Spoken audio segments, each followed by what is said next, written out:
সব হারিয়ে ফেললে জীবন কিভাবে শুরু করবেন আবার? একটা সময় ছিল যখন সবকিছু ছিল। ভালোবাসা, স্বপ্ন, মানুষ, আশা। তারপর হঠাৎ করে সবকিছু যেন একে, একে হাতছাড়া হয়ে গেল। প্রিয় মানুষ দূরে চলে গেল। স্বপ্নগুলো ভেঙে পড়ল। আস্থা হারালো, শক্তি হারালো, আর নিজেকেও যেন হারিয়ে ফেললে। কিন্তু প্রশ্ন একটাই, এরপর তুমি কি চুপচাপ বসে থাকবে? নাকি সব হারিয়েও আবার শুরু করবে নতুন করে?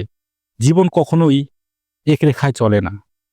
এখানে হার আছে, ব্যথা আছে, কিন্তু সেই সঙ্গে আছে ঘুরে দাঁড়ানোর ক্ষমতা। একা লাগবে স্বাভাবিক।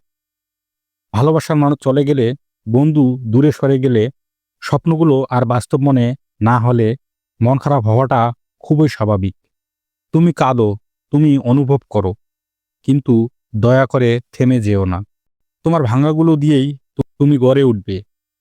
একটাই বিষয় মনে রেখো, সবচেয়ে সুন্দর মানুষগুলো গড়ে উঠে সবচেয়ে কঠিন সময় পেরিয়ে।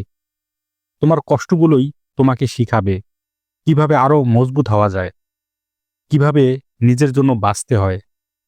নতুন শুরু মানেই সব ভুলে যাওয়া না।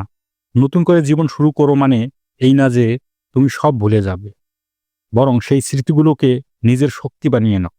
সেগুলো মনে রেখে তৈরি করো এমন একটা তুমি যাকে কেউ সহজে ভাঙতে পারবে না। শেষ কথা, জীবন একটাই, কিন্তু শুরু করার সুযোগ হাজারবার আসে। একবার পড়ে গেলে আবার উঠে দাঁড়াও, কারণ একদিন তুমি নিজেকেই বলবে, ভালোই হয়েছে আমি হারিয়েছিলাম, তাই আজকে আমি নিজেকে ফিরে পেয়েছি।